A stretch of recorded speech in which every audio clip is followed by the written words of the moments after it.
DJ Govind Bihar.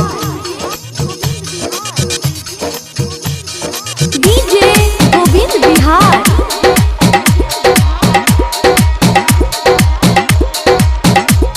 Shiv Shambhu Bisauli की शानदार प्रस्तुति।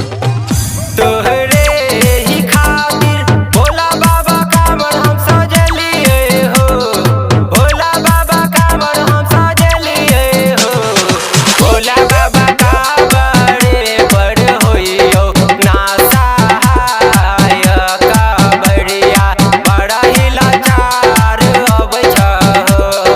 भोला बाबा कांवरे पर होइयो ना सहाय कांवरिया बड़ा ही लाचार अब छहो।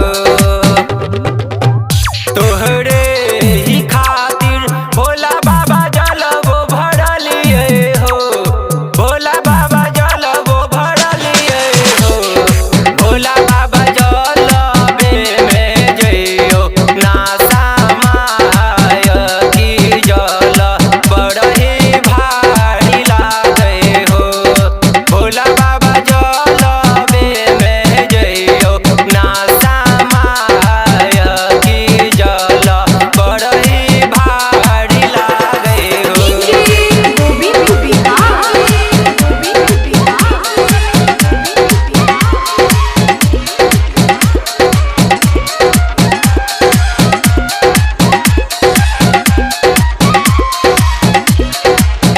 शिव शंभू बिसौली की शानदार प्रस्तुति। कंकर पाथर चलत बाबा थकिए जगलिए हो, भोला बाबा थकिए जगलिए हो।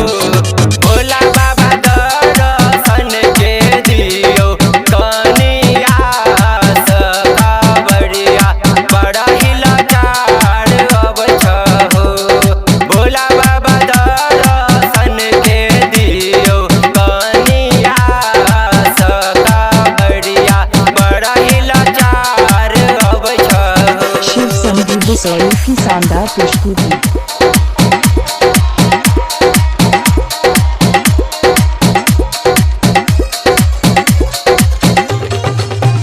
भूखल प्यासल भोला बाबा बोल बम पढ़ै छी हो, भोला बाबा बोल बम कहै छी हो।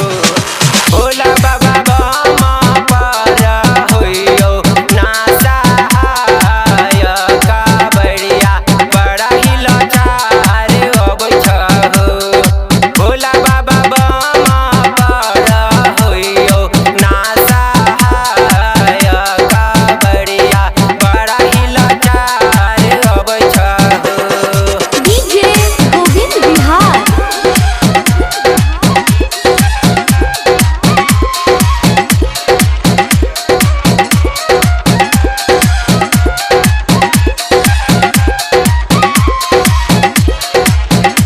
शिव शंभू बिसौली की शानदार प्रस्तुति।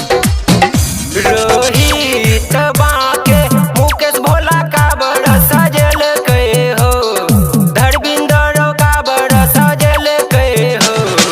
भोला बाबा नाना तन पर होइयो ना सहाय जय शंभू तोहरे पुकार कर छहो।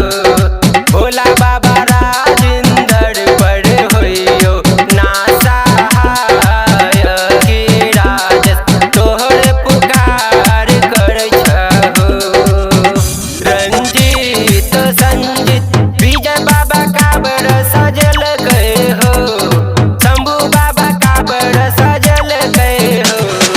भोला बाबा योगेंद्र पर होइयो ना सहाय कांवरिया बड़ा ही लाचार अब छहो। भोला बाबा योगेंद्र पर होइयो ना सहाय कांवरिया बड़ा ही लाचार अब छहो। डीजे गोविंद विजय रिकॉर्डिंग स्टूडियो बिसौली।